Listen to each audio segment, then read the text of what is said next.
दोस्तों, भारतीय जनता पार्टी की सरकार तो बन गई। बहुमत के साथ नरेंद्र मोदी एनडीए के तमाम सहयोगी दलों को साथ लेकर, टीडीपी और नीतीश कुमार को साथ लेकर तीसरी बार प्रधानमंत्री बन गए। लेकिन 240 पर सिमटी हुई भाजपा अब यह आकलन कर रही है कि आखिर भाजपा की कमान किसे दी जाए। 30 जून को बीजेपी के राष्ट्रीय अध्यक्ष जेपी नड्डा का कार्यकाल खत्म हो रहा है और अब बीजेपी के अगले राष्ट्रीय अध्यक्ष के नाम की चर्चा तेज हो गई है।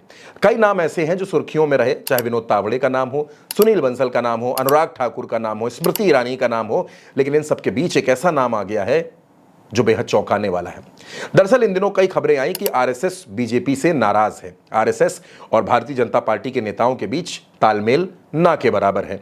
जेपी नड्डा के बयान का कई नेताओं ने हवाला दिया कि जिस तरह से जेपी नड्डा ने यह कह दिया था कि अब उनको आरएसएस की जरूरत नहीं है, और उसके बाद चुनाव में जो परिणाम देखने को मिले उसके बाद से भारतीय जनता पार्टी ये समझने लगी है कि नहीं, आरएसएस की जरूरत तो है।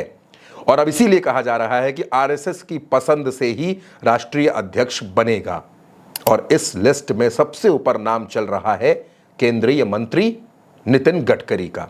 नितिन गडकरी पहले भी बीजेपी के राष्ट्रीय अध्यक्ष रह चुके हैं। महाराष्ट्र की राजनीति में नितिन गडकरी एक बड़ा नाम है, लेकिन उन्होंने अपने आप को महाराष्ट्र की राजनीति से हमेशा दूर रखा है। लेकिन दोस्तों, ऐसे वक्त में जब महाराष्ट्र में विधानसभा के चुनाव सितंबर और अक्टूबर के महीने में होने हैं, इस बीच नितिन गडकरी के नाम का अचानक चर्चाओं में आना यूं ही नहीं हो सकता। दरअसल नितिन गडकरी नागपुर की पहली पसंद है। नितिन गडकरी को अपना अध्यक्ष बनाकर, भाजपा का अध्यक्ष बनाकर संघ एक तरह से भारतीय जनता पार्टी पर अपना कंट्रोल भी चाहता है, और इसीलिए नितिन गडकरी के नाम की चर्चा तेज हो गई है।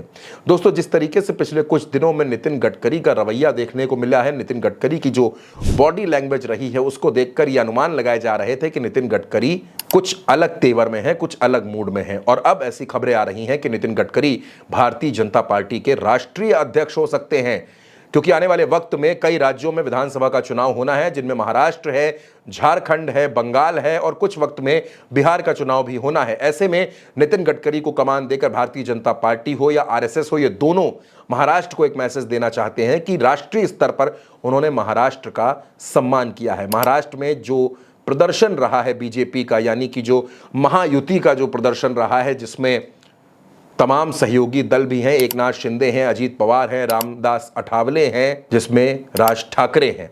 इन तमाम दलों के गठबंधन के बावजूद पूरा महायुति गठबंधन जो है, पूरा जो एनडीए है, वो महाराष्ट्र में 17 सीटों पर सिमट गया। बेहद खराब प्रदर्शन है, और अब संघ ये समझने लगा है कि बीजेपी की स्थिति नाजुक होती जा रही है। और महाराष्ट्र में विधानसभा की 288 सीटें हैं, और 288 सीटों पर अगर आप देखें तो बहुमत के लिए 145 के नंबर की जरूरत है। और आज की तारीख में भारतीय जनता पार्टी वो नंबर अचीव करती हुई नजर नहीं आ रही, क्योंकि महाराष्ट्र में भाजपा की हालत बेहद खराब है। और इसीलिए शायद संघ ने यह सोच लिया है कि अब बीजेपी का राष्ट्रीय अध्यक्ष संघ के बैकग्राउंड से आने वाला ही होगा, वो होगा जिसने संघ को करीब से समझा है। गडकरी पहले भी अध्यक्ष रह चुके हैं, नरेंद्र मोदी की सरकारों में मंत्री रहे हैं। 2024 में एक बार फिर उन्हें सड़क परिवहन में मंत्री बनाया गया है। यानी नितिन गडकरी मजबूत हैं, लेकिन नितिन गडकरी का जो अब उनकी जो संगठन क्षमता है, जो कौशल क्षमता है, उसका फायदा अब आरएसएस हो या बीजेपी हो,